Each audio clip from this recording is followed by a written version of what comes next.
So I'm a community dance practitioner. So we work in schools, in social care settings and health settings. We work in community venues, and we work with children and young people, stroke survivors, the elderly. There's a whole range. There's disabled. There's a whole range that we cover and we work with.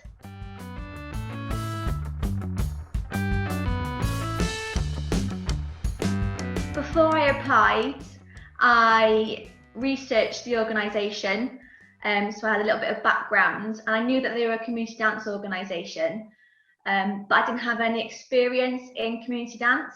So I actually volunteered for a year, took myself aside, volunteered for a year, and then realised that community dance was the area that I wanted to go down, and then I applied for the job.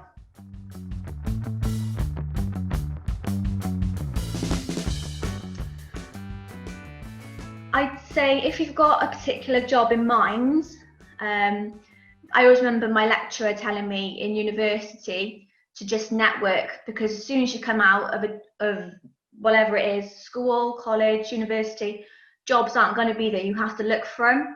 So volunteer, I'd say, as much as you possibly can in that field.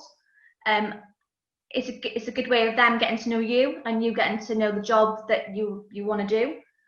Just volunteer as much as you can, like I did. I didn't have any experience in community dance, and I knew that.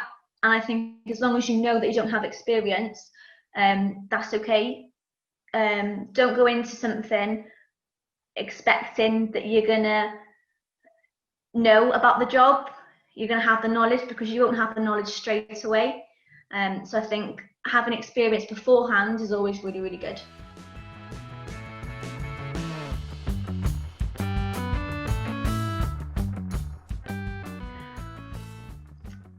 I'd probably say the Gate, which is an end of year show that Rubicon Dance holds, and it's in July. And I was an apprentice, going back to my apprenticeship days. I was an apprentice at the time, and so I was work shadowing one of the dance leaders, and she was pregnant, and she actually went into labour early. So it was literally about, oh gosh, about three weeks before the show. So everybody was like, ah! But because I knew the dance and the participants knew me and they were comfortable with me, I had to just learn and throw myself into all the dances that they were going to perform on stage. But again, the teacher was going to be doing it on stage with them, going for it really. I had to learn 6 dances. So I remember that was the best thing at the end, because it was very like to start with, but by the end of it, and knowing that they would still go through with it because they loved to perform, that was an achievement in itself. I think at the end they were all giving us hugs and everything at the end of the dance.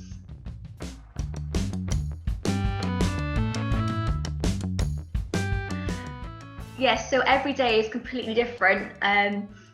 Before lockdown, we were just in a community dance setting, and we were speaking to participants, teaching a dance, and then all of a sudden the next day we're into lockdown, and then I'm speaking to them over the phone, trying to get them on Zoom, and some of them I'm talking about the elderly I work with, and some of them about 70, 80, and trying to get them on Zoom was a little bit challenging, but yeah, like I said, every day is completely different.